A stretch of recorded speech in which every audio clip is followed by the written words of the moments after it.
अस्सलाम वालेकुम, मैं हूं काशिफ रफीक। आप देख रहे हैं प्रोग्राम हर जाविये से। नाज़रीन, साल 2023 तो इख्तिताम पजीर हो गया, लेकिन पाकिस्तान की तारीख पर गहरे नकुश छोड़ गया। साल 2023 के शुरू में जो पंजाब असम्बली तहलील की गई, सियासी अदम इस्तेहकाम जो शुरू हुआ 31 दिसंबर तक, वो सियासी अदम इस्तेहकाम थमने का नाम नहीं ले रहा था। साल 2023 में 14 जनवरी को पंजाब असम्बली तहलील की गई, 18 जनवरी को खैबर पख्तूनख्वा असम्बली तहलील की गई। और ये तहलील जो असम्बली की गई, ये पीटीआई की हुकूमतें थीं। तहरीक इंसाफ 75% पाकिस्तान के ऊपर हुकूमत कर रही थी, क्या मरकज क्या प्रोविंशियल्स। लेकिन एक ऐसा मामला हुआ कि इलेक्शन करवाने हैं, वक्त से पहले इलेक्शन करवाने हैं, जबकि दूसरी तरफ तमाम सियासी जमातें इस बात पर बाज़िद थीं कि असम्बली की मुद्दत पूरी होनी चाहिए। लेकिन चेयरमैन तहरीक इंसाफ इस बात पर बाज़िद थे कि असम्बली जो उन्होंने तहलील कर दी तो बहरहाल इलेक्शन करवाए जाएं और इलेक्शन करवाने के बाद एक नई हुकूमत बनाई जाए। उसके पीछे उनकी जो भी इंटेंशंस थी वो हम सारा साल डिस्कस करते रहे। और आज आपको रिमाइंड करवाता चलो, उसके पीछे शायद उनकी इंटेंशन ये थी कि वो न्यू आर्मी चीफ की जो अपॉइंटमेंट है शायद तहरीक इंसाफ खुद करना चाहती थी। और वो ये समझती थी कि उनकी पॉपुलैरिटी बड़ी ज्यादा है और पीडीएम से वो इलेक्शन जीत जाएंगे और उसके बाद फिर अगले 5 साल हुकूमत करेंगे। बहरहाल कुदरत को कुछ और ही मंजूर था और वो पार्टी जो 75% पाकिस्तान पे हुकूमत कर रही थी, आज उस पार्टी का शिराजा बिखरता हुआ नजर आ रहा है और उसके बानी चेयरमैन जेल में हैं। उनके दीगर अकाबरीन पार्टी छोड़ चुके और जो बचे हैं या वो इश्तिहारी हैं या वो जेलों की नजर है।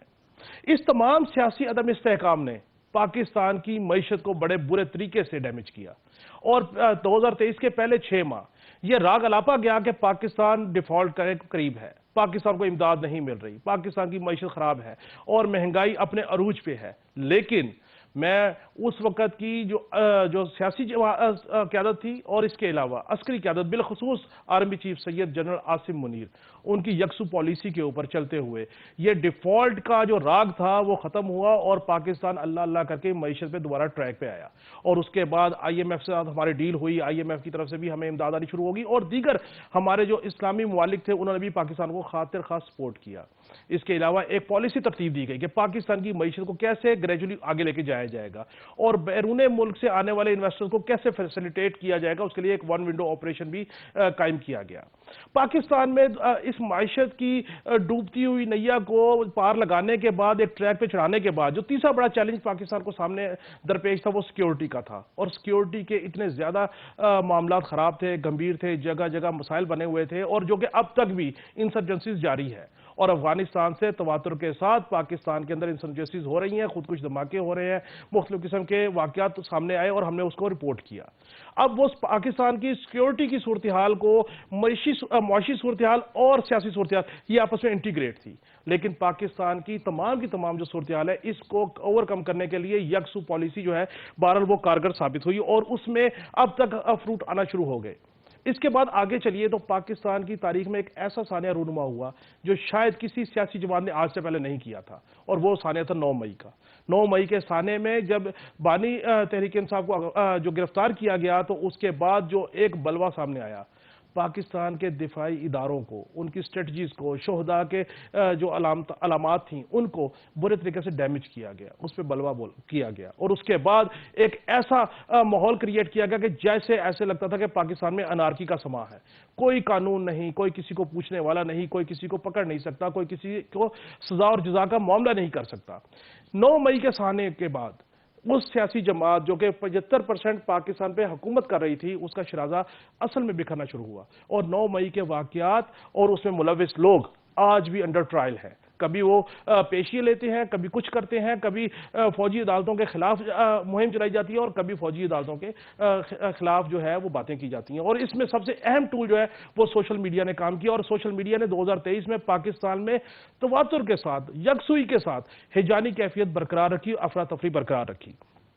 इस 9 मई के वाकये के बाद अब उसके बाद इलेक्शन करवाना मकसूद थे, इलेक्शन करवाए गए, इलेक्शन का शेड्यूल अनाउंस किया गया और 8 फरवरी 2024 को इलेक्शन होने जा रहे हैं और पाकिस्तान के जमहूरी अमल में चीजें चल रही हैं। लेकिन अभी भी वो सियासी अदम इस्तेहकाम जो जनवरी 2014 से शुरू हुआ 31 दिसंबर तक, उस सियासी जमात की तरफ से खत्म होने का नाम नहीं ले रहा, थमने का नाम नहीं ले रहा। लेकिन बहरहाल ये एक खुशाइन चीज है कि मईशत की नाव जो डूब रही थी वो ट्रैक पे आ गई, सिक्योरिटी की सूरत हाल बहुत बेहतर हो गई और सियासी तौर पर जमहूरी तौर पे चीजें आगे चल रही हैं और अभी भी उन लोगों की तरफ से ये बात की जा रही है कि शायद इलेक्शन ना हो, शायद इलेक्शन डिले हो जाए, लेकिन इस वक्त तक ये डिटर्मिनेशन कायम है कि 8 फरवरी को इलेक्शन होंगे और जमहूरी प्रोसेस आगे चलेगा।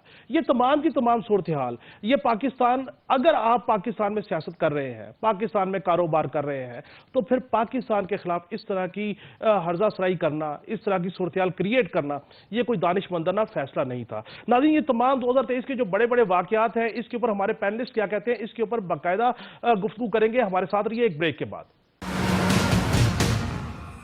वेलकम बैक नाज़रीन। नाज़रीन, गुफ्तगू शुरू करने से पहले मैं अपने पैनलिस्ट का आपसे तारुफ करवाता चलो। इम्तियाज़ खान फरहान साहब हमारे साथ होंगे कराची से, सलमा कौसर साहबा तजिया कार हमारे साथ होंगी, डॉक्टर इरफान अशरफ साहब हमारे साथ होंगे और नसीम सिद्दीकी साहब हमारे साथ लंदन से होंगे। सलमा कौसर साहबा, आपकी तरफ आना चाहूँगा। 2023 में जो सियासी तौर पर उतार चढ़ाव था, जनवरी में पंजाब असम्बली तहलील कर दी गई और आज तक वो सियासी अदम इस्तेहकाम थमने का नाम नहीं ले रहा और बिलखसूस सोशल मीडिया में तो बिल्कुल थमने का नाम नहीं ले रहा। क्या कमेंट करेंगी, कैसे देख रही हैं इसको? मेरे ख्याल में तो जो कुछ भी हुआ इस पूरे साल के अंदर बिल्कुल भी अनएक्सपेक्टेड था, अनप्रेसिडेंटेड था और खास तौर पे जिनका आपने अपने इंट्रो में भी जिक्र किया, 9 मई के वाकयात, वो कोई दुश्मन भी नहीं कर सकता पाकिस्तान के साथ जो हमारे अपने लोगों ने किया, जिसपे गौरव आर्या जैसे लोग और हमारे जो भारत से वो लोग जो हमेशा हर्जा सराई करते थे, जिनको मौका मिलने की जरूरत होती थी, वो आज भी कहते हैं कि जो आज तक हम नहीं कर सके वो इन लोगों ने खुद कर दिया। तो ये बड़ा अनफॉर्चुनेट था। इलेक्शंस का भी आप जिक्र कर रहे थे बार बार, तो मैं ये सोच रही थी कि हम लोग इलेक्शन को लेकर इतने एक्साइटेड क्यों है। मतलब ठीक है, मान लिया हमें एक जमहूरी मुल्क में रहते हुए एक ऐसे इंतखाबी अमल की तरफ बढ़ने की जरूरत है जिसके बाद हमारे मुल्क में माशी इस्तेहकाम भी आए, सियासी इस्तेहकाम भी आए। लेकिन माजी में होने वाले इलेक्शंस ने हमें क्या दिया? क्या हमारी पॉलिटिकल पार्टीज एक्सेप्ट करती हैं उन इलेक्शंस को? हमारा जो अरबों रुपया अवाम का, टैक्स पेयर का पैसा इस इलेक्शन के ऊपर लगता है, उसके बाद भी अगर इलेक्शन मुतनाज़ होने हैं, फिर एक बंदा 4-4 सीटों से इलेक्शन लड़ेगा, उसमें से वो एक सीट रखेगा, 3 सीटें छोड़ेगा, फिर उन 3 पे दोबारा इलेक्शन होंगे, फिर भी कोई नहीं मानेगा, फिर उन पे एतराजात आएंगे। तो हम इतने एक्साइटेड क्यों है 8 फरवरी को लेके? हमारा इलेक्शन के बाद भी मेरा ख्याल है हालात नहीं बदलने वाले। जो गुज़श्ता साल में या पिछले कुछ सालों में हमने देखा, मुझे लगता है कि ये स्टोरी रिपीट होगी, प्लॉट चेंज हो जाएगा, शायद किरदार कुछ बदल जाएंगे, लेकिन कहानी वही रहेगी। कहानी में कोई बदलाव नहीं आएगा। ना मुझे सियासी इस्तेहकाम नजर आ रहा है आने वाले साल में, और अनफॉर्चुनेटली मुझे बड़ी मायूसी के साथ कहना पड़ रहा है कि मैं तो माशी इस्तेहकाम भी नहीं देख रही। आपको पता है वर्ल्ड बैंक की रिपोर्ट या वर्ल्ड बैंक के डायरेक्टर पाकिस्तान के माशी ढांचे पे अदम इस्तेहकाम का अदम एतमाद का इजहार कर रहे हैं। तो हम किस चीज को लेकर खुश हो रहे हैं? हमने कोई कामयाबी नहीं हासिल की। सॉरी नहीं, लेकिन सलमा साहिबा, 2023 में सियासी और अस्करी क़यादत एक पेज पे थी, तो बहरहाल पाकिस्तान जो है वो डिफॉल्ट के करीब था, वहां से बच गया और एक रोड मैप तय हो गया मुआशी तौर पे। तो आप इसको अचीवमेंट नहीं समझती हैं डेमोक्रेटिक लोगों का? देखिए, हमने सिर्फ रोड मैप तय किया, और वो एक मिनट, हमने रोड मैप तय किया, वो किया अस्करी क़यादत ने। क्या ये ड्यूटीज, ये रिस्पॉन्सिबिलिटीज हमारी अस्करी क़यादत की थी? फिर हम कहते हैं जनाब फौज इंटरवीन करती है। आप उनको दावत क्यों देते हैं? आप आए दिन तो ये साबित करते हैं कि आप किसी काबिल नहीं है। हमारे पॉलिटिशियंस जो है वो दुनिया उन पे ट्रस्ट नहीं करती। आज भी अगर पाकिस्तान में इन्वेस्टमेंट आ रही है तो उसके पीछे हमारी आर्मी की गारंटीज है, हमारी फौजी क़यादत की इंश्योरेंस है, जिसकी वजह से लोग पाकिस्तान में इन्वेस्ट कर रहे हैं। सऊदी अरेमको या फिर इस तरह की कंपनीज जो कतर से भी अब इन्वेस्टमेंट आ रही है, तो उसमें हमारी सियासी क़यादत का कोई कमाल नहीं है, और फिर मुंतखब क़यादत का तो बिल्कुल भी कमाल नहीं है। ये सब कुछ तो निगरान हुकूमत की टेन्योर में हो रहा है, जहाँ पे मुंतखब लोग बैठे ही नहीं है। तो आप किस कामयाबी की आप बात कर रहे हैं? ठीक हो गया। डॉक्टर इरफान अशरफ साहब, 2023 जनवरी से सियासी अदम इस्तेहकाम शुरू हुआ जब पंजाब असम्बली तहलील की गई, अभी तक थम नहीं सका। क्या कमेंट कीजिएगा इस पे? देखिए जी, मैं ये समझता हूँ कि बहुत ही गैर सियासी फैसले थे पीटीआई की लीडरशिप के, जिसने इस मुल्क को एक ना खत्म होने वाले सियासी और माशी अदम इस्तेकाम की तरफ धकेल दिया।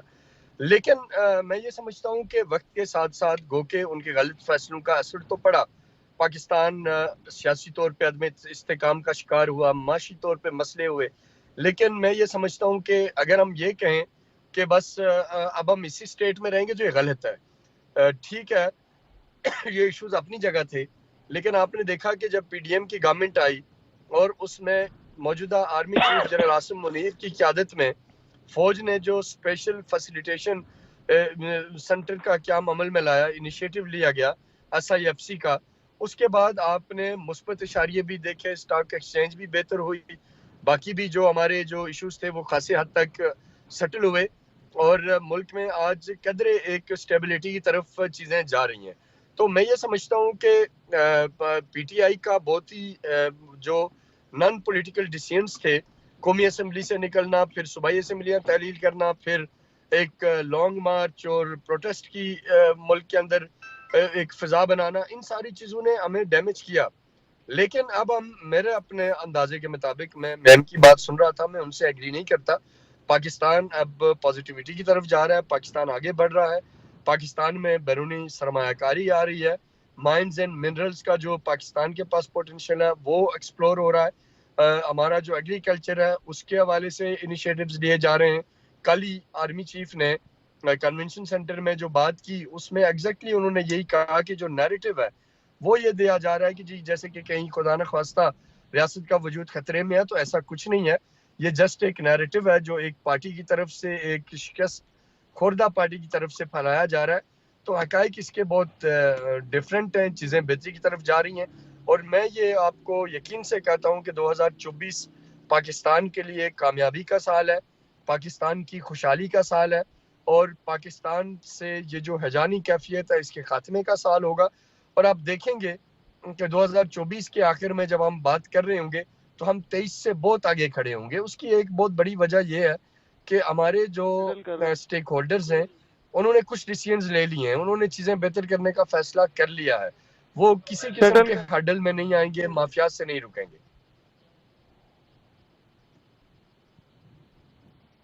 ठीक हो गया, ठीक हो गया। नसीम सिद्दीकी साहब, 2023 जनवरी में तहरीक इंसाफ ने पंजाब असम्बली तहलील की, सियासी अदम इस्तेकाम शुरू हुआ, सियासी उतार चढ़ाव का साल रहा, कैसे देखते हैं इसको? बिस्मिल्लाहिर्रहमानिर्रहीम। काशिफ, बहुत शुक्रिया। देखिए, बाद में थोड़ी सी ज़रा तारीख दोहराऊंगा, उसके बाद आपके सवाल के जवाब पे आऊँगा। मुझे मौका दीजिएगा क्योंकि हम दूर बैठे हैं, स्काइप पे बैठे हैं, बीच में कोई सवाल आए तो वो आवाज़ नहीं आती उसकी। अगर हम देखें कि दूसरी जंग अजीम हुई, पूरा यूरोप तबाह हो गया, लाखों लोग उसमें हलाक हुए, बिलियंस ऑफ डॉलर्स का नुकसान हुआ, लेकिन वो एक मेज पे बैठे, उन्होंने फैसला किया कि जंग से नहीं, कारोबार से हमने आगे चलना। और इस वक्त सारे यूरोप की सरहदें खुली हुई हैं, एक से दूसरे ममालिक में जाते हैं, कारोबार करते हैं, आपको कोई रोक टोक नहीं है। और उन्होंने वहाँ से सबक सीखा। हम अभी जो 1, 2, 3 साल की बात करते हैं, अगर पाकिस्तान की आप हिस्ट्री देख लें, 1947 में पाकिस्तान बना, शुक्र अल्हम्दुलिल्लाह।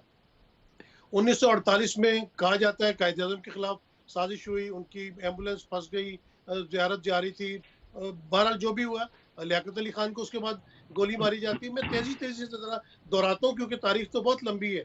फिर हमने अपनी ज़िंदगी में देखा स्कूल के ज़माने में कि अपना बांग्लादेश अलग हो जाता है, वो भी इलेक्शन और सियासी अदम इस्तेहकाम की वजह से और किसी की मुदाखलत की वजह से। चले मैं उनका नाम नहीं लेता। फिर आपने इस मुल्क के मुंतखब वज़ीर आज़म को आपने फांसी लगा दी। फिर आपके उसके बाद आप देख लें 90s में जो पॉलिटिकल पार्टीज के साथ सलूक होता रहा, उस वक्त कौन सी दूध और शहद की नहरें बह रही थी। फिर आप देखें कि आपने एक पार्टी का जिक्र किया, जब जुल्फ़िकार अली भुट्टो को फांसी दी गई, एक बड़े लीडर को, तो आपके मुल्क से एक जहाज अगवा किया गया, बहुत बड़ी तकरीबी कार्रवाई एक पार्टी की तरफ से हुई। उसके बाद 90s में जो चलता रहा, जब 1999 में मार्शल लॉ लगा तो उस वक्त के वज़ीर आज़म ने उस वक्त के आर्मी चीफ का जहाज अगवा करवाने की कोशिश की, उसके ऊपर उनका मुकदमा भी बना। फिर डिस्टेबिलिटी आप ले लें, 2007 में मोहतरमा बेनज़ीर भुट्टो का कत्ल होता है। फिर 2014 का धरना करवा के उस वक्त की मुंतखब हुकूमतों को जो है आपने गैर मुस्तहकम करने की कोशिश की। फिर फैज़ाबाद धरना आ जाता है। फिर आप जो बार बार कह रहे हैं ना कि पिछले साल जनवरी में असम्बलियाँ टूटी, तो भाई 2022 अप्रैल का जिक्र कर ले, मार्च अप्रैल का, जिस वक्त असल सियासी अदम इस्तेहकाम एक साजिश के तहत इस मुल्क में लाया गया, बैरून मुल्क से उसकी डोरियां हिलाई गई, जिसकी तस्दीक कौमी सलामती कमेटी ने की कि ये मुदाखलत है पाकिस्तान के मामलात में। फिर आपने सिंध हाउस में हॉर्स ट्रेडिंग की। अगर आप उस हुकूमत को चलने देते, सियासी अदम इस्तेहकाम तो PDM ने शुरू किया कि अगर उस वक्त इमरान खान की हुकूमत, जब हम रोड शो करने जाते थे, सलमा भी उस वक्त हमारी एंकर होती थी, हम प्रोग्राम्स करते थे, तो लोग कहते थे कि पीटीआई से हम खुश नहीं है, इमरान खान साहब से खुश नहीं है, इन्होंने जो तब्दीली लाने की बात की थी ये नहीं ला सके, इमरान खान का ग्राफ नीचे गिर रहा था। फिर आपने जब साजिश के तहत अदम इस्तेकाम किया मुल्क को, तो उसके बाद फिर ये तमाम मामला शुरू हो गए। ठीक है, मैं पीटीआई की कुछ बातों से सहमत नहीं। जी लेकिन सदीकी साहब, बहरहाल किसी भी सियासी जमात ने आज तक इस तरीके से अटैक नहीं किया जीएसक्यू के ऊपर, बाकी जो शोहदा की यादगारें थी उनके ऊपर। आपका व्यू पॉइंट सामने आ गया। मैं इम्तियाज फरहान साहब की तरफ जाने से पहले डॉक्टर इरफान अशरफ साहब, आप कुछ कहना चाह रहे हैं? जी, मैं बस ये सिद्दीकी साहब से एक दो सवाल पूछना चाह रहा हूँ कि ये कहानी तो इन्होंने बड़ी लंबी सुनाई, लेकिन वो एक साइड की सुनाई। अब ज़ाहिर टाइम कम है कि मैं उस पर जाऊँ, लेकिन आपकी इन पॉलिटिकल पार्टीज ने जिनके आप आज बात कर रहे हैं, इन्होंने इस मुल्क को आज तक दिया क्या है? कभी थोड़ा सा इसकी डेवलपमेंट के फेज में जाके थोड़ा तसल्ली से एक दफा जायजा तो लें कि आपकी जो तरक्की हुई है इस मुल्क के अंदर वो किस दौर में हुई। ये सियासी जमातें तो सिर्फ इक्तदार की रस्साकशी के अंदर मसरूफ रहीं। आज भी जिस पॉलिटिकल पार्टी के खिलाफ आप साजिश की बात कर रहे हैं, उसके खिलाफ तो कभी कोई साजिश नहीं हुई। एक जमहूरी अमल हुआ, अदम एतमाद आया और वो अदम एतमाद कामयाब हुआ। तो अगर आप जमहूरियत की बात करते हैं, जमहूरियत की बालादस्ती की बात करते हैं, तो आप कैसे उसको साजिश कह सकते हैं? बज़ाब्ता नो कॉन्फिडेंस मूव हुआ, वोटिंग हुई और एक वज़ीर आज़म को उन्होंने हटाया। जवाब बात सुने, ये अपना डॉक्टर साहब, बात ये है नसीम भाई मैं आ रहा हूं आपकी तरफ। जी नसीम भाई जी रिस्पॉन्ड कर लें, आप रिस्पॉन्ड कीजिए नसीम साहब। डॉक्टर साहब, जो काम सियासतदानों का है वो सियासतदानों को करने दें। अपने मुल्क भारत का आप वहां की मिसाल ले लें, बांग्लादेश की मिसाल ले लें। सियासतदान तो बुरे ही होते हैं हर मुल्क के अंदर, लेकिन ये नहीं बात होती कि आप सियासत पे आके कब्जा कर ले। सियासतदानों ने बहुत अच्छे अच्छे काम किए, इसमें कोई शक नहीं। प्रोग्राम में टाइम कम है, मैं बड़ी डिटेल बताता हूँ कि पीपल्स पार्टी की क्या खिदमत है, नून लीग की क्या खिदमत है, पीटीआई की क्या खिदमत है। जो जिनका काम है उनको काम करने दें। जब आप बार बार उसमें अपनी टांग अड़ाएंगे, मुल्क के अंदर आके कब्जा करेंगे, तो फिर सियासी जमातें बेचारी क्या करेंगी? सिर्फ सियासतदान जो है वो करप्ट है, बाकी तो सारे दूध के धुले हुए उस मुल्क के अंदर। ठीक हो गया नसीम सिद्दीकी साहब। इम्तियाज खान फरहान साहब, जी सलमा, आप कुछ ऐड करना चाह रही हैं? जी डॉक्टर साहब की आवाज नहीं आ रही, मैं डॉक्टर साहब को नहीं सुन पा रही, लेकिन नसीम साहब को मैं एक कमेंट करना चाहती हूँ। नसीम साहब, एक मैथ की इक्वेशन है बड़ी सादा सी, तो मैं उसको सामने रखते हुए आपसे सवाल करना चाहती हूँ, does two wrongs make a right? अगर आप माजी की मिसालें दे रहे हैं, फलां टाइम भी गलत हुआ, फलां टाइम भी ठीक नहीं हुआ, तो क्या आज जो हो रहा है वो ठीक है? ये इसकी तौजीह नहीं हो सकती। और दूसरी बात ये कि आप जिनके बार बार इंटरवीन करने की बात करते हैं, आप उनको स्पेस देते हैं, आप उनको दावत देते हैं। क्या पीटीआई अपने बलबूते पे आई थी? आज ये जो बोर्ड्स खरीदने की बात होती है, सोशल मीडिया पे फेक पॉपुलैरिटी का चर्चा होता है, ये क्यों होता है? ये सारी पॉपुलैरिटी कहाँ से गेन की गई? और गवर्नमेंट में आने के लिए क्या पीटीआई ने किसी का कंधा इस्तेमाल नहीं किया था? क्या पीटीआई की इतनी स्ट्रेंथ थी कि उन्होंने होली सोली गवर्नमेंट बना ली पूरे मुल्क के अंदर? ठीक हो गया सलमा, आपका व्यू पॉइंट आ गया। मैं सिद्दीकी साहब, सिर्फ मैं इम्तियाज फरहान साहब को ऐड करना चाहूंगा। इम्तियाज साहब, 2023 सियासी अदम इस्तेहकाम जनवरी से शुरू हुआ, 31 दिसंबर तक थमने का नाम नहीं ले रहा। कसूरवार कौन है, क्या समझते हैं? हम सब कसूरवार हैं।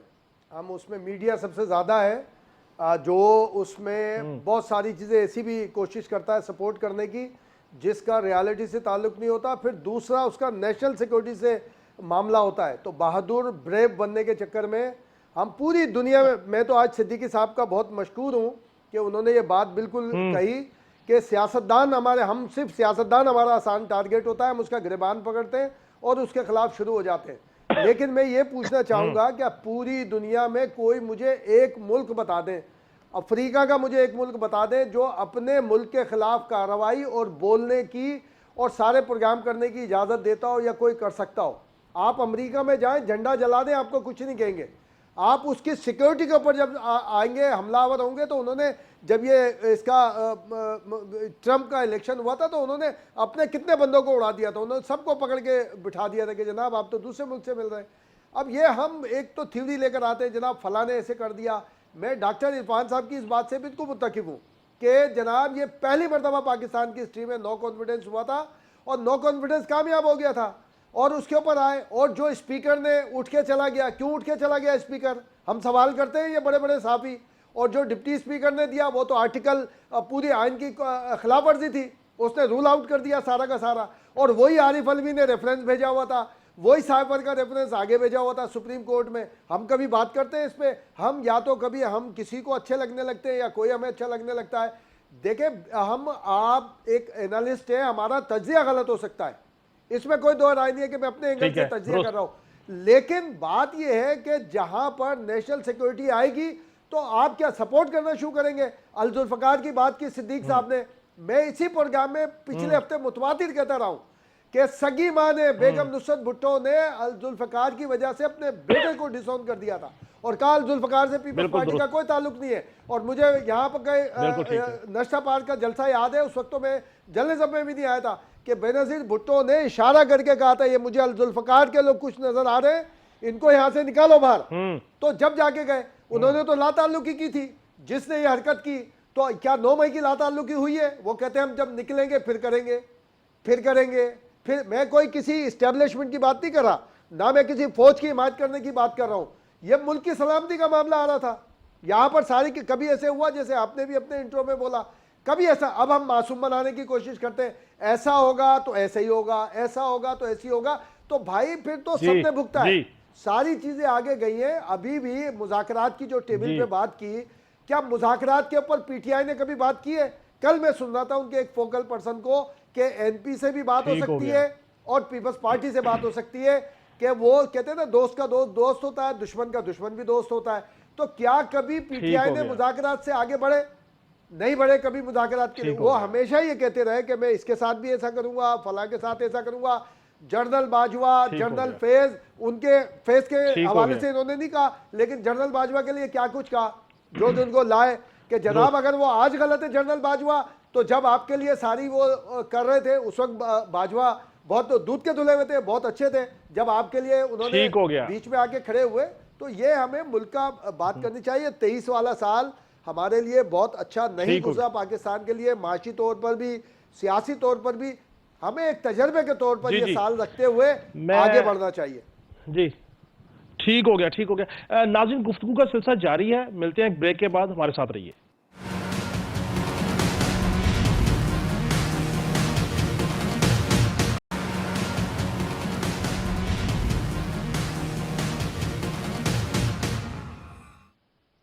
वेलकम बैक नाज़रीन। सलमा कौसर साहिबा, ये बताइए कि 2023 का साल मुआशी तौर पे पाकिस्तान के लिए कैसा रहा? माशी तौर पे आप कह सकते हैं कि अच्छा रहा भी और नहीं भी। नहीं क्यों नहीं रहा उसकी भी एक तवील फहरिस्त है, और अच्छा क्यों रहा उसकी भी एक तवील फहरिस्त है। अच्छा ना होने की वजूहात, मोटी मोटी चीजें शेयर कर दीजिए। पॉलिटिकल इंस्टेबिलिटी, जिसकी वजह से बहुत पॉलिटिकल इंस्टेबिलिटी जो है वो एक मेजर फैक्टर था। लेकिन मैं चाहती हूँ कि मैं पॉजिटिव चीजों को हाईलाइट करूँ, बेहतर है कि इसको ना छेड़ा जाए। तो पॉजिटिविटी ये रही कि 2 बार स्टॉक मार्केट ने हमारी रिकॉर्ड तोड़े, इतनी ऊपर गई। फिर उसके बाद डॉलर की प्राइस को हमने कंट्रोल किया, बहुत अच्छा इनिशिएटिव था। SIFC के एक अम्ब्रेला बना के उसके अंदर ऐसे इनिशिएटिव्स लिए गए जिससे आम आदमी को फायदा हो। फिर हमने किसानों के लिए बहुत रिलीफ के लिए कोशिश की, उनको सोलर पे शिफ्ट किया, ताकि क्योंकि बिजली अफोर्ड करना किसानों के लिए मुश्किल था। फिर उसके बाद बहुत से ममालिक को हमने इन्वेस्टमेंट के लिए गेज किया अपने मुल्क के अंदर। फिर हमारे बलूचिस्तान में जो कॉपर के जखायर थे, और फिर जो हमारा रेकोटिक का मामला था, उसमें थोड़ी सी पेशरफ्त हुई कि हमने उस पर दोबारा से काम शुरू किया। हमने माशी तौर पे स्ट्रेंथन करने की कोशिश की, और सबसे बड़ी बात कि हमने अपने मुल्क को डिफॉल्ट से बचाया। अगर हम पैसे ना देते उन ममालिक से जहां से, या जो भी हमने कर्जे लिए हुए थे, तो दुनिया हम पे ट्रस्ट करना छोड़ देती। आज भी वर्ल्ड बैंक अगर अदम एतमाद का इजहार करता है, वो कहता है कि हमारे माशी ढांचे के अंदर झोल है, उसके अंदर खराबियां हैं, तो उसमें सबसे बड़ी रुकावट उसको ठीक करने में करप्शन है, जो लोअर लेवल से शुरू हो जाती है। करप्शन पे हम काबू नहीं पा सके। लेकिन अच्छा, बहुत सारे फैक्टर्स होते हैं ना जो आपकी मईशत के अंदर काउंट होते हैं। हमारी जो हमारे करप्ट तरीन इदारों की फहरिस्त थी, उसमें अगर आपने देखा हो तो हमारे ये जो इंसाफ से मुतालिक 2-3 इदारे थे, अब कहते हुए बहुत शर्मिंदगी होती है, लेकिन पुलिस जो है उसका नाम पहले 5 इदारों में था, अदलिया पहले 5 इदारों के अंदर थी, रिश्वत सदानी उसमें बहुत ज्यादा है। अब लोग जब पाकिस्तान आते हैं वो इन्वेस्टमेंट करने से क्यों घबराते हैं? वो इसलिए घबराते हैं कि वो कहते हैं भाई आपके मुल्क में डबल डबल करप्शन होती है, डबल डबल जगह पे रिश्वतें देनी पड़ती है, तो लोग थोड़ा सा स्टेप बैक कर जाते हैं। यहाँ पे जब आर्मी ने गारंटीज दी, जब हमारी फौजी क़यादत ने आगे बढ़ के कहा कि हम आपकी इन्वेस्टमेंट को प्रोटेक्ट करेंगे, तो उससे हमें बूस्ट भी मिला, हमारी मईशत को सहारा भी मिला। तो मेरा ख्याल है कि इस लिहाज से तो बहुत अच्छा रहा, लेकिन अनफॉर्चुनेटली जो पैसे हमारे पास आ चुके उसको लगाना कहाँ है, वो किसकी जेबों में जा रहे हैं? वो जो सस्टेनेबल डेवलपमेंट गोल्स थे उनकी जो रकम थी वो 70-70 करोड़ रुपए एमएनएस को मिलते हैं, जो उनके इलाकों में डेवलपमेंट्स भी नजर नहीं आती, खा जाती है। मेरे इलाके में जाके देखिए एनएच 61 में वहां पे जो हालात है, आपको रोड नहीं मिलेगा सफर करने के लिए, वहां पे आपको अस्पताल नहीं मिलेगा, वहां पे आपको स्कूल नहीं मिलेगा। तो ये जो डिस्ट्रीब्यूशन ऑफ मनी है इसका कोई मैकेनिज्म शफाफ होना चाहिए, जो कि नहीं बन सका अनफॉर्चुनेटली। जी अच्छा, टैक्स पेयर्स को आपने नेट में जी लेके आना है, उसके लिए आपने बात कर ली कि आपने आईएमएफ से भी कहा कि हमें आप पॉलिसीज दें, लेकिन जब वो आए तो पता चला भाई हमारा जो एफबीआर का इदारा है उसके अपने अंदर ऐसे लोग हैं जो टैक्स पेयर है ही नहीं। तो ठीक हमें हो पहले गया, अपने घर को दुरुस्त करने की ठीक हो जरूरत है, गया, जब हम बेसिक्स को ठीक करेंगे तो मजीद बेहतरी आएगी। ठीक हो गया। डॉक्टर इरफान अशरफ साहब, 2023 के साल को माशी तौर पे पाकिस्तान के लिए कैसा देख रहे हैं? देखिए जी, ये बिल्कुल चैलेंजिंग साल था। ये साल हमारे लिए अच्छा नहीं था, लेकिन इसमें एक चीज़ जो बहुत पॉजिटिव है, जिसको मैं समझता हूँ कि हमें लेके चलना चाहिए, कि इस गो के हमें प्रॉब्लम्स आए, चैलेंजेस आए, माशी तौर पे आईएमएफ के साथ मामलात में, बाकी चीज़ों में काफ़ी इश्यूज हुए, लेकिन कम से कम पाकिस्तान की एक डायरेक्शन सेट हुई है। हमें ये पता लगा है कि हमने अब करना क्या है, हमने कैसे आगे जाना है। हमारे यहाँ आपको याद होगा कि जब सब ये जो मौजूदा जो डीजीआईएसआई हैं, जनरल नदीम, इनकी एक प्रेस कॉन्फ्रेंस आई थी, शायद एक ही प्रेस कॉन्फ्रेंस तारीख में जो डीजीआईएसआई ने पाकिस्तान में की है, तो उसमें उन्होंने एक बात की थी जो बहुत इंपॉर्टेंट है आपके सवाल के जवाब में। उन्होंने ये कहा कि मैंने उस वक्त के वज़ीर आज़म से पूछा कि हमारे मुल्क का सबसे बड़ा मसला क्या है, तो उस वज़ीर आज़म ने कहा कि जी हमारे मुल्क का सबसे बड़ा मसला अपोजिशन है। लेकिन इन्होंने जवाब दिया कि सर मेरे ख्याल से हमारे मुल्क का सबसे बड़ा मसला इकोनॉमी है। तो हमें ये समझ आ गई है कि हमारा मसला क्या है, हमने कैसे इसको फिक्स करना है। जैसे एसआईएफसी का इनिशिएटिव है, किसानों के साथ मामलात आगे बढ़ रहे हैं, माफियाज पे हाथ डाले जा रहे हैं। तो ये चीज़ें मैं इसलिए इसको बुरा नहीं कहूँगा कि कम से कम हमने अपनी एक डायरेक्शन सेट कर लिया, हमने अपनी प्रायोरिटीज बना ली हैं, और हमें अब पता है कि अगर हमने आगे बढ़ना है, अगर हमने मुल्क को प्रोग्रेस के ट्रैक पे डालना है, तो हमें अपनी इकोनॉमी को ठीक करना होगा, हमें अपने दुनिया के दोस्त ममालिक को जी इन्वेस्टमेंट पाकिस्तान में लेके आनी होगी, और उस तरफ अब हम आहिस्ता आहिस्ता बढ़ रहे हैं। हमारा जो मिनरल्स का ठीक, पोटेंशियल है उसको एक्सप्लोर करने जी पे काम हो रहा है। तो मैं समझता हूँ कि ये चैलेंजिंग ज़रूर था, लेकिन इसके साथ-साथ ये एक डायरेक्शन भी सेट कर गया ये हमारा लिए ये साल। और अगर चीज़ें इसी तरह से अब आगे बढ़ी, अभी ज़ाहिर है इलेक्शन का दौरा है, 8 फरवरी को अगर मुल्क में इलेक्शन होते हैं, जी डेफिनिटली होने के इम्कानात हैं, तो हमारी जो जी जी नई मुंतखब गवर्नमेंट आएगी, उसके लिए बहुत लाज़िम होगा कि वो इन चीज़ों जी, को कंटिन्यूटी की तरफ लेके चले, और इन दुरुस्त, मौजूदा जो अस्करी क़यादत है, इनके साथ मिलके जो इनिशिएटिव्स लिए गए हैं, ये रुकने ना पाएँ, ये आगे बढ़ें। तो मैं बहुत ऑप्टिमिस्टिक हूँ, मुझे बहुत ज़्यादा उम्मीद है कि जो रास्ता सेट कर दिया गया है, जो डायरेक्शन सेट कर दी गई है, इस ठीक, पे को अगर हम स्लोली और ग्रेजुअली चलते रहे, दुनिया आपके साथ है। अभी आर्मी चीफ का अमेरिका का दौरा ठीक हो बड़ा गया, अच्छा रहा। उससे पहले आपने देखा कि ठीक, मुत्तहदा अरब अमारात का, कतर का, तो ये चीज़ें जो है वो बड़ा ठीक हो पॉजिटिविटी गया, के साथ आगे बढ़ेंगी इंशाल्लाह। और हमें अपने मसला इंशाल्लाह, आइडेंटिफाई करना था, वो हमने 2023 में कर लिया। ठीक हो गया, ठीक हो। नसीम सिद्दीकी साहब, 2023 के साल को माशी तौर पे पाकिस्तान के लिए कैसा देखा आपने? काशिफ भाई, मैं बात ऐसे शुरू करूंगा कि जिस तरह इम्तियाज ने बात की ना आए बाए शाये की, हमें आए बाए शाये नहीं मारनी चाहिए। आपके सवालों का जवाब देता हूँ, पहले मैं सलमा वाली बात का जवाब दे दूं। उसने मेरे से सवाल किया था जी जी स्पेस प्लीज, देने की बात। देखिए, हम रहते हैं जी जी मुअज़्ज़म जी जी, मुआशरे में। यूरोप में अगर आप बैठे हैं, लंदन हम्म, में आप भी आते हैं, सलमा भी बाहर के मुल्क गई है। अगर मैं एक कुर्सी के ऊपर बैठा हूँ और मुझे किसी वजह से उस हम्म, कुर्सी को छोड़ के जाना पड़ा है, मैंने वहाँ एक कागज या पेंसिल रख दी है, वहाँ कोई बैठने की कोशिश नहीं करेगा। पाकिस्तान में आप अपनी कुर्सी से उठ के जाएं, आपने अपने कपड़े रखे हो वहां पे, आपने कुछ रखा हो, अगला बंदा आएगा उसको उठा के साइड पे फेंकेगा, आके विराजमान हो जाएगा। तो ये स्पेस देने की बात नहीं होती कि अगर आपका घर खुला है तो मैं घर के अंदर घुस जाऊं। अच्छा, दूसरी बात ये है कि अगर हम आर्मी चीफ की बात करते हैं, फौज की बात करते हैं, देखें उनसे किनको मोहब्बत नहीं है, कौन उनको सलूट नहीं करता। अगर एक कोई लेफ्टिनेंट जनरल बनता है, आर्मी चीफ बनता है, वो नीचे से चल के आता है और अपनी अपनी जो अहलियत है उसकी वजह से आर्मी चीफ और अपनी अपनी खून के कतरे, अपनी जान कुर्बान करता है पाकिस्तान के ऊपर। तो हमें अगर उन पे ना बात करें तो बेहतर है। हम सियासत के ऊपर बात करें, सियासतदानों को उनका काम करने देना चाहिए। इस मुल्क के अंदर आपने देखा भी 2023 की बात की है, मईशत मैं कहूँगा बदतरीन दौर गुजरा है मईशत में। आप जरा गरीबों के घर जाके देखें, जिन कैमरामैन की, जिनकी एनालिस्ट की 20-20 हजार तनख्वाह है, उनके घर पे जाके पूछे कि उन्होंने 2023 में किस तरह गुजारा।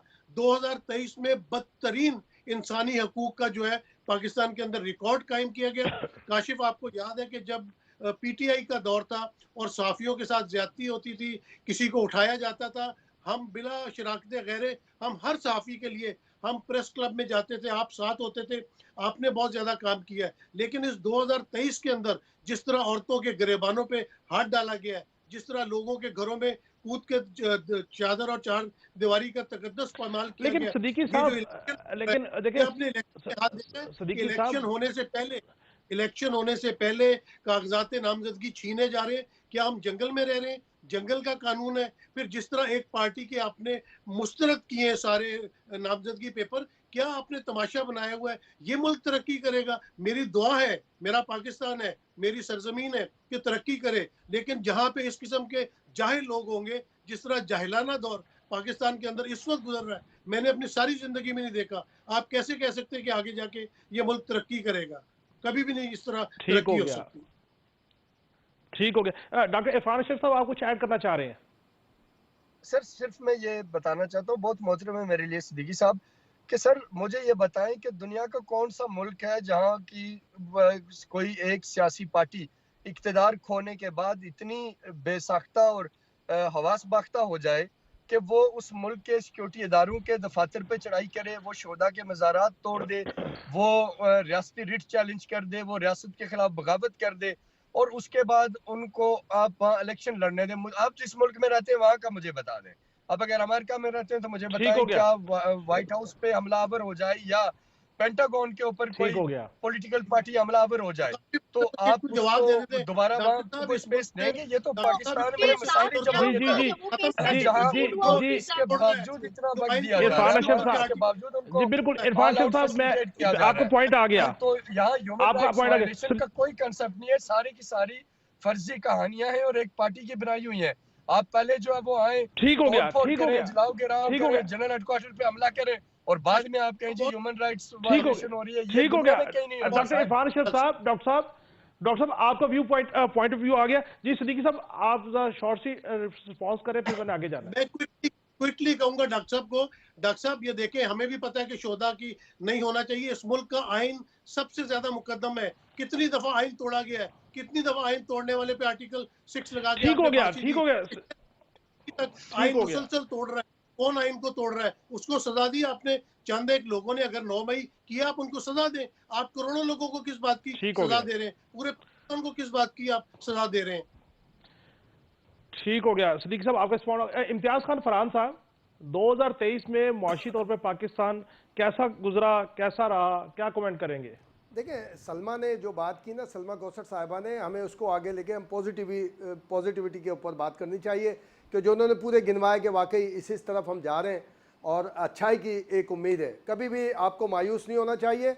और इसके ऊपर मैं समझता हूँ कि 2023 में जो FIFC वाला जो मामला था वो बहुत बेहतरीन था। उसको मैं समझता हूँ कि अगर कॉन्स्टिट्यूशनल प्रोटेक्शन हम नहीं भी दे सकते तो कम से कम प्रेसिडेंट की तरफ से एक रेफरेंस जाना चाहिए सुप्रीम कोर्ट के अंदर। इसको एक माकूल हद तक, बल्कि काफ़ी तवील अरसे तक इसको एक अम्ब्रेला मिलनी चाहिए, लीगल अम्ब्रेला। क्योंकि इन्वेस्टमेंट में सबसे बड़ा प्रॉब्लम ये भी आता है कि जो हमारी अदालतें हैं वो स्टे और डेट इन ऑफिस में ज़्यादा चलती हैं। उसकी वजह से बिजनेस कम्युनिटी तैयार नहीं होती, बाहर से भी और खुद अंदर से भी कोई इन्वेस्टमेंट करने के लिए। तो लेकिन ये इम्तियाज भाई जो जो जो जो माफिया के खिलाफ क्रैकडाउन हुआ, डॉलर के खिलाफ, गोल्ड के खिलाफ, हाँ वो मैं उसको कैसे देखते हैं? नहीं वही मैं कह रहा हूँ, देखिए ना पहले तो ये बड़ा काम था FIFC, फिर ये आई है जो सारे जो एक बहुत सारे वो बन जाते हैं आपस में, कार्टेल बन जाते हैं, चाहे वो डॉलर की सूरत में हो या दूसरी सूरत में हो, और वो ये गड़बड़ करते हैं, उनके खिलाफ भी जो बहुत बड़ा क्रैकडाउन हुआ। फिर एक कल गुज़िश्ता रोज बिलावल भुट्टो ने जो 10 नुकाती एक बात की है, उसके अंदर FBR में इस्लाहात की बात की है, और वहाँ सबसे ज़्यादा रिश्वत का रेशो सबसे ज़्यादा वहाँ पर है, क्योंकि मेरे आपके भी दोस्त हैं, मेरे भी कई एक दोस्त काम करते हैं जो उन्होंने बताया। और जो एक बात आ रही है ना कि कैमरामैन 20 है, ईमानदारी से बताओ काशिफ, मीडिया पे तबाही का दौर कब से शुरू हुआ है?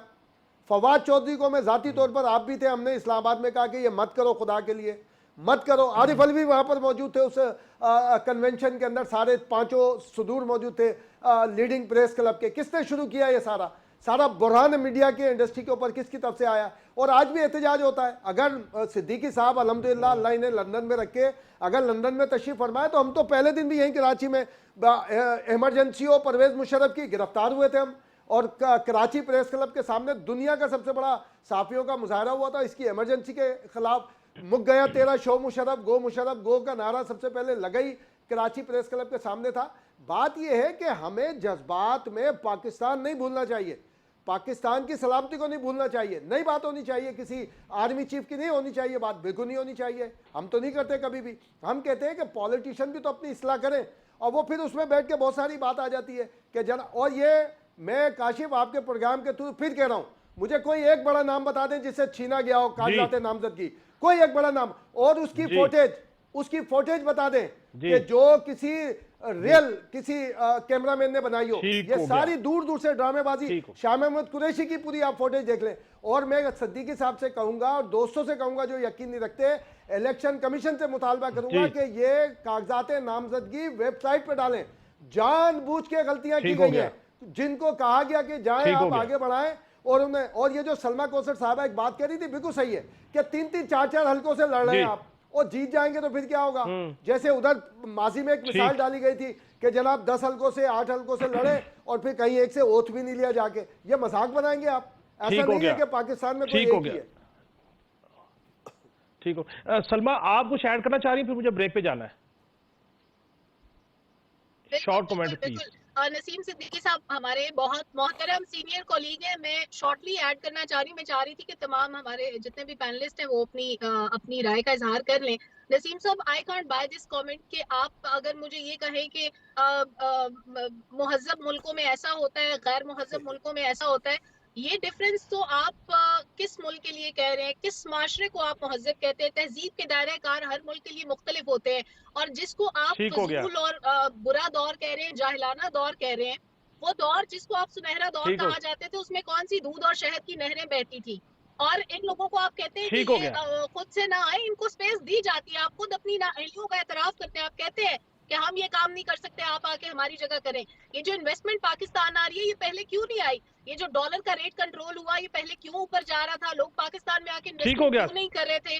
तो इन बातों को मेरा ख्याल लॉजिकली सोचना चाहिए, नथिंग पर्सनल। ठीक हो गया। नाज़रीन, गुफ्तगू का सिलसिला जारी है, मिलते हैं ब्रेक के बाद, हमारे साथ रहिए।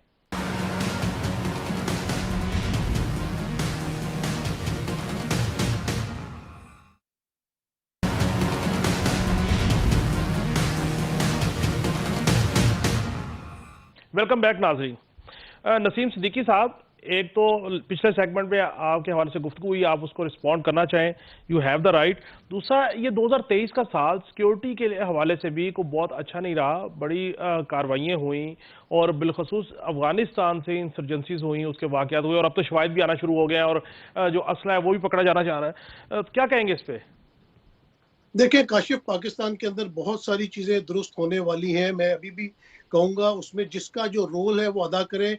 जब आपने देखा कि 2028 के 2000 के अवाइल में पाकिस्तान में जितनी दहशत गर्दी थी, फिर उसके बाद कैनी साहब आए, जनरल राहील आए, ज़रब असब लेके आए, बेहतरीन उन्होंने पाकिस्तान से दहशतगर्दी का जो है खात्मा किया। उसके बाद जनरल बाजवा आए, उन्होंने रद्दुल फिसाद शुरू किया और पाकिस्तान के अंदर से बहुत सारी जड़ें काट दी गई। इसी तरह जनरल सैयद आसिम मुनीर साहब के भी जो इरादे हैं पाकिस्तान को दहशतगर्दी से पाक करने के, वो बड़े अहम हैं। उन्होंने जो जो स्टेप्स उठाए हैं, जिस तरह मैं ये कहता हूँ बड़ा अच्छा स्टेप उठाया, मैं इस बात की तारीफ करता हूँ कि उनके आने से डॉलर माफिया, डॉलर नीचे आया, आपने देखा स्टॉक एक्सचेंज ऊपर आया। बात यह है कि ये माफियाज में मुझे कोई एक बड़ा नाम बताएं कि डॉलर माफिया में ये बड़े बड़े लोग शामिल थे। मेरे और आप जैसे बंदे तो स्मगलिंग नहीं कर रहे थे ना, कोई पकड़ा गया, कोई नाम सामने आया, बाकी भी जितने मामला थे कोई माफिया सामने आया। तो पाकिस्तान में बात असल में यह है कि तमाम लोगों को मिल के बैठना पड़ेगा, मिल के इन हालात का, क्योंकि मुझे भी पाकिस्तान से प्यार है, डॉक्टर साहब को भी प्यार है, सलमा को भी प्यार है, इम्तियाज को भी प्यार है। हमारे अपना जो बयानात है उनमें थोड़ा सा इत्तेफाक राय नहीं हो सकता, लेकिन हमने उसको इत्तेफाक राय बनाना है। फिर जिस तरह सलमा ने बात की महज़ब गैर महज़ब की, तो ये हमने एंकरों के मुंह से ही, सलमा के मुंह से ही सुना है कि जब आप मिसाल देती हैं महज़ब मुआशरे की, महज़ब मुआशरा वहाँ होता है जहाँ पे औरत की इज्जत होती है, आपके कानूनी राइट होते हैं, रूल ऑफ लॉ होता है। ये चीज़ें हमारे मुल्क में तो नज़र नहीं आ रही। आप देख लें, अगर मेरे कहने से क्या होता है, हमारी अदलिया दुनिया की 140वें नंबर की है, तो फिर मैं उसको महज़ब तो नहीं कहूँगा। कम से कम हमारी पुलिस करप्शन पे नंबर 1 आ रही है, कम से कम मैं उसको महज़ब तो नहीं कहूँगा। सलमा, मैं आता हूँ आपकी तरफ। जी, तो जिस तरह ये कंप्लीट कर लीजिए। तजिया करना ना, मैंने कभी नहीं कहा कि पीटीआई के दौर में शहद और दूध की नहरें बहती थी। हम उनके भी जो अदवार थे उसके अंदर होती थी, हम उसकी निशानदेही करते थे। लेकिन जो आज भी हो रहा है वो अच्छा नहीं हो रहा, क्योंकि इस वक्त सबसे बुरी चीज ये है कि आपने आइन और कानून इस मुल्क का तोड़ा है। अगर कासिम सूरी ने आइन तोड़ा था, उसको सजा देनी चाहिए थी। उधर सबने बड़ा शोर गोगा किया, लेकिन पंजाब में इलेक्शन ना करवा के, खैबर पख्तून में इलेक्शन ना करवा के, अपने मरकज में इलेक्शन ना करवा के आपने आइन तोड़ा है। किसको सजा दी गई उसको? जब मुल्क में आइन और कानून ही नहीं है, जंगल का कानून चल रहा है, तो किस तरह आप अपने आप को मुअज़्ज़ब मुआशरा कह सकते हैं? जी काशिफ, ठीक हो गया। इम्तियाज खान फरहान साहब, 2023 में सिक्योरिटी के बड़े वाकयात रूनुमा हुए, बिलखसूस बलोचिस्तान की जो सूरत हाल है वो भी हमने देखी, क्या कमेंट कीजिएगा? देखिए काशिफ, उसमें सबसे बड़ा काम हुआ, बहुत बिल्कुल सही कह रहे हैं, लेकिन अब जो हमारा असल चीज़ थी हमने उसको देखी। एक तो जो अफ़गानी रिफ्यूजीज़ थे जो गैर कानूनी यहाँ पर रह रहे थे, उनकी वापसी, और दूसरा आइडेंटिफाई हुआ है कि वहाँ पर देखें जो इस वक्त हुकूमत है अफ़गानिस्तान के अंदर, उसको वहाँ पे कायम करने में पाकिस्तान की कितनी कुर्बानियाँ रही हैं। इससे पहले भी वहाँ पे इस्लामी हुकूमत कायम करने में पाकिस्तान की कितनी कुर्बानियाँ रही हैं। पाकिस्तान अगर आज बदअमनी का शिकार है, दहशतगर्दी के वाक़यात होते हैं, जो अभी भी आज भी जो एक कॉन्वॉय पे हमला हुआ और इतने सारे हमारे शहीद हुए, पिशावर मस्जिद के अंदर हुआ सारा, तो अब उसके डांडे पॉइंट आउट किया गया है कि इसके जो स्लीपिंग सेल है वो अफ़गानिस्तान के अंदर मौजूद है, जो मुख्तलिफ चीज़ों के अंदर वो हमारे यहाँ पर मुदाखलत करके सारे काम करें। मैं समझ रहा हूँ ये सबसे बड़ा काम हुआ है, वरना कभी हम ईरान को, कभी चाइना को, कभी हिंदुस्तान को, बहुत सारों को बात करते थे। क्या हिंदुस्तान के जो अफ़गानिस्तान के अंदर जो सिफारत खाने थे जो तादाद से कहीं ज़्यादा हैं, क्या कम हुए हैं? मुझे ये बता दिए, कोई इतला मिली है आपको कि उसमें कोई कमी आई है? इन्वेस्टमेंट वहाँ पर अफ़गानिस्तान में किसकी सबसे ज़्यादा हो रही है? पहले भी किसकी? हम तो अशरफ गनी को रोते थे, हम तो उसको ज़ई साहब को रोते थे, तो अभी भी क्या नहीं हो रहा वहाँ पे? सबसे ज़्यादा इन्वेस्टमेंट हम कह रहे हैं होनी चाहिए। हिंदुस्तान की मर्जी कहीं भी करे, पाकिस्तान की मर्जी कहीं भी इन्वेस्टमेंट करे, लेकिन जिसने आपके साथ से 79 से खड़े हैं अपने पूरे पाकिस्तान को, तो मैं समझता हूँ ये बड़ा सिक्योरिटी का काम हुआ है कि आइडेंटिफाई और कहा गया कि जनाब आप हैं जिम्मेदार, यू आर द रेस्पॉन्सिबल। काकड़ साहब ने भी ये इसी तरह कहा, और जो हमारे आर्मी चीफ है उन्होंने भी इस बात का इजहार किया, और इसी वजह से वापसी हो रही है। वरना 40 साल के बाद कोई ज़रूरत नहीं थी इस तरह से कि 40 साल से यहाँ पर रहते हैं, लेकिन जब आइडेंटिफिकेशन होगी तो मैं समझ रहा हूँ सिक्योरिटी के हवाले से बेहतरीन आगे जाएगा मामला, क्योंकि आइडेंटिफिकेशन हुई है और हम एक अच्छे अंदाज की तरफ आगे बढ़ रहे हैं। ठीक हो गया। सलमा साहिबा, 2023 को पाकिस्तान की जो सिक्योरिटी के पॉइंट ऑफ व्यू से कैसे देख रही हैं? सिक्योरिटी के बारे में मेरे कोलीग्स ने बिल्कुल ठीक कहा कि हमने सिक्योरिटी की वजह से बहुत से मसाइल फेस किए, खास तौर पे जब अफगान रेफ्यूजीज को वापस भेजने की बात हुई तो उसके बाद से हमने देखा कि हमलों में बहुत ज्यादा इजाफा हुआ। हमने बारहा इस मामले को अफगानिस्तान के साथ भी उठाया, लेकिन अफगानिस्तान ने कभी कार्रवाई नहीं की। वो ये कहते थे कि अगर वो टीटीपी के खिलाफ कार्रवाई करेंगे तो टीटीपी के लिए खतरा है कि वो दाइश वगैरह के साथ मिल जाएगी, जो कि हमारा मुखालिफ ग्रुप है। प्लस वो ये क्लेम करते थे कि उनके बुरे वक्त में, यानी अफगान तालिबान के बुरे वक्त में टीटीपी ने उनका साथ दिया, उनके मोहसिन है, इसलिए वो उनके खिलाफ कार्रवाई नहीं करेंगे। इसका खमियाजा किसने भुगता? अल्टीमेटली पाकिस्तान ने। फिर बात पॉलिटिकल साइड पे निकल जाती है कि तालिबान के दफातर पाकिस्तान में किसने खुलवा दिए थे, किसके दौर में ये दोस्ती का हाथ बढ़ाने की कोशिश की गई, जिसका खमियाजा हम दोबारा से भुगत रहे हैं। एक दफा तो हमने सफाया कर दिया था। फिर कुछ ऐसी चीजें हैं कि जो मैं नहीं चाहती कि कन्फ्रंटेशन में जाए, लेकिन अगेन मुहज्जब माशरों की बात हो रही है तो मुहज्जब माशरे, लंदन को या अमेरिका को कहा जाता है, वहां पे औरत की कितनी इज्जत है, कितने रेप केसेस उन ममालिक के अंदर होते हैं। कैपिटल हिल पे हमला क्या छोटी एग्जाम्पल है? क्या वो मुहज्जब माशरे हैं? तो मेरा ख्याल है दो तहजीबों का कंपैरिजन बिल्कुल नहीं किया जा सकता। हाँ, जो चीजें गलत हैं उनको हम आज भी गलत कहते हैं, जब पहले गलत थी तब भी कहते थे। पंजाब में इलेक्शन नहीं हुआ, क्यों नहीं हुआ? होना चाहिए था बिल्कुल। जिन्होंने नहीं करवाया उनको पनिश करना चाहिए, कटहरे में लाना चाहिए। लेकिन किसी एक की गलत जी। चीज की वजह से अगर आप कहें कि दूसरा भी ठीक है, उसको भी बर्दाश्त करें, मेरा ख्याल है ये कोई दानिशमंदाना बात नहीं है। अच्छा सलमा ये बताइए कि 2024 पाकिस्तान के लोग, पाकिस्तान के इदारे, पाकिस्तान को चलाने वाले स्ट्रेटजी मेकर, इनको आप क्या कहेंगी कि क्या ऐसा काम किया जाए कि आइंदा साल जो है वो पाकिस्तान की आवाम के लिए, पाकिस्तान के लिए खुशहाल और बेहतर और पुरअमन हो? देखिए क्रिटिसिज्म तो हम कर रहे मैं ये हैं, कहूंगी कि कोई वो बिल्कुल ठीक है, आप बिल्कुल ठीक कह रहे हैं कि एक पॉजिटिव बात होनी चाहिए। हम जो इलेक्शन कराने जा रहे हैं, एक बेसिक हमारी जरूरत तो ये है कि हमें डेमोक्रेसी टूटी फूटी नहीं चाहिए। हम कहते हैं जैसी तैसी जमहूरियत हो, मुल्क को बाकी ममालिक हम पे ट्रस्ट करेंगे। हमें एक अच्छी जमहूरियत की जरूरत है, एक ऐसे इलेक्शन की तरफ बढ़ना चाहिए जिसको सारे लोग एक्सेप्ट करें। अगर हमने पिछले 76 सालों में जो तजुर्बात किए, उनके जो नताइज मिले, अगर इस बार भी सबको पता है कि नतीजा वही निकलेगा जो माजी में निकला, बाकी लोग एतराज करेंगे, फेवरेटिज्म की बातें होंगी, नेपोटिज्म की बातें होंगी, हलकों के अंदर धांधली की शोर मचेगा, रिगिंग का शोर मचेगा, तो फिर हम ये इलेक्शन क्यों करा रहे हैं? हम कौम का इतना पैसा जाया करेंगे। उसके बाद फिर बाकी दुरुस्त। पॉलिटिकल पार्टी सड़कों के ऊपर होंगी, लेवल प्लेइंग फील्ड हर कोई मांग रहा है। माजी में जिन लोगों को नहीं मिली वो भी शिकवा करते थे, जिनको मिल गई वो भी, आज भी वही हालात हैं कि हर पार्टी को लेवल प्लेइंग फील्ड चाहिए, कि उनको ठीक मजीद हो लेवल गया, प्लेइंग फील्ड ठीक हो चाहिए।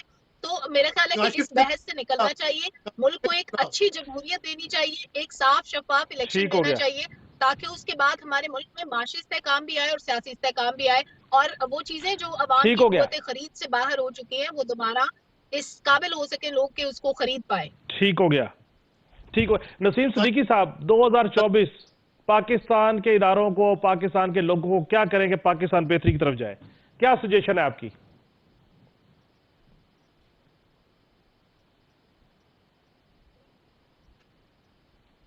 नसीम सिद्दीकी साहब, मेरा आपसे सवाल है कि 2024 क्या करना चाहिए कि पाकिस्तान बेहतरी की तरफ जाए? देखिए, मैं सलमा की बात को आगे लेके बढ़ूंगा कि इस मुल्क के अंदर जमहूरियत आनी चाहिए। देखिए, हर इदारा अगर अपनी हदूद में रह के काम करे तो बड़ा अच्छा होता है। फेयर एंड फ्री इलेक्शन होने चाहिए, आवाम की आवाज़ सुननी चाहिए। और इस वक्त जो ज़रूरत है, इस वक्त ज़रूरत यह है कि तमाम सियासी जमातें मिल के बैठे, अपनी फ़ौज के जो है हाथ मजबूत करें, उनको एक पेज पे लें और सब मिल के पाकिस्तान को इस सियासी अदम इस्तेकाम और मुआशी अदम इस्तेकाम से बाहर निकाले। जब तक हम मिल के इस पाकिस्तान के लिए काम नहीं करेंगे तब तक हालात बेहतर नहीं हो सकते। और जिस तरह सलमा ने महज़ब मुआशरों के बारे में लंदन और अमेरिका की बात की, तो मैं लंदन अमेरिका की बात नहीं कर रहा। सऊदिया अरब भी आपका एक महज़ब मुआशरा है, आपका यूएई भी एक महज़ब मुआशरा है जहाँ पे कानून की हुक्मरानी है। जिस मुल्क में कानून की हुक्मरानी होती है वो महज़ब मुआशरा होता है। अगर लंदन अमेरिका में 100 ठीक हो रेप गया। नहीं हो तो लोगों को सजा मिलती है, लेकिन पाकिस्तान में कितने लोगों को सजा मिलती है? करप्शन सबसे बड़ा नासूर है पाकिस्तान का। और आपके साबिक आर्मी चीफ ठीक हो कहते थे कि करप्शन बढ़े और आगे बढ़े। जब तक आप करप्ट लोगों को सजा नहीं देंगे और उसकी बजाय उनको हुकूमतों में वापस लाएंगे तो पाकिस्तान के हालात किस तरह दुरुस्त होंगे?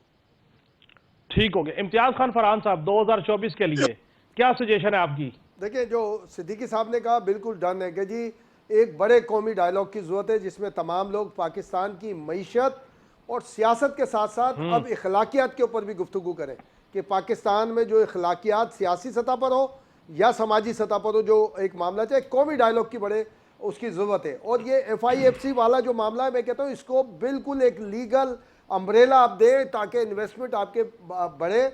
और ये सारी चीज़ें उस वक्त हो सकती है कि जब एक नया न्यू सोशल कॉन्ट्रैक्ट वाली बात तो शायद उस तरह ना हो, लेकिन आपस में एक दूसरे को एहतराम का रिश्ता देके आगे बढ़ने वाली बात हो। करप्शन बिल्कुल देखें, महातीर मोहम्मद की आप माजी जाके देख लें, आप ये हम जो हमारे टर्की के जो हमारे उनको सारी चीजें देख लें। तो बात ये होती है कि पॉलिटिशियन जो होता है वो हमेशा इस्लाह पजीर होता है, फ्रूटफुल होता है अपने मुल्क के लिए किसी भी सूरत में। और ये बात सही है सिद्दीकी साहब की कि हर एक को अपना काम करना चाहिए, किसी और के काम में मुदाखलत और ये नेगेटिव खबरें जो होते हैं ना डिस्कशन, ये नहीं होना चाहिए। पूरी दुनिया में ऐसे ही मसाइल है। अमेरिका का चला डिफॉल्ट होने वाला है, डिफॉल्ट होने वाला है। ट्रंप के दौर में कितनी बड़ी कैंपेन चली थी और ये कि जी रशिया ने मुदाखलत करके इसके नताइज चेंज किए, मगर क्या उन्होंने इसको कौमी इशू बना लिया, उसके पीछे पड़ गए? ऐसा नहीं है। तो हमें अच्छी बातें पाकिस्तान के लिए करना चाहिए कि एक अच्छी जगह है, अच्छा वतन है और ये मुश्किलात आती रहती है और ख़त्म हो जाती है मुश्किलात। इंशाल्लाह इंशाल्लाह। मैं बहुत मशकूर हूँ सलमा कौसर साहिबा आपका, डॉक्टर इरफान अशरफ साहब आपका, नसीम सिद्दीकी साहब आपका और इम्तियाज़ खान फरहान साहब आपका कि आप प्रोग्राम में आए। मेरी दुआ है कि नया साल, आने वाला साल पाकिस्तान के लिए अमन खुशहाली का साल हो। नाज़रीन फिर मुलाकात होगी। अल्लाह हाफिज़।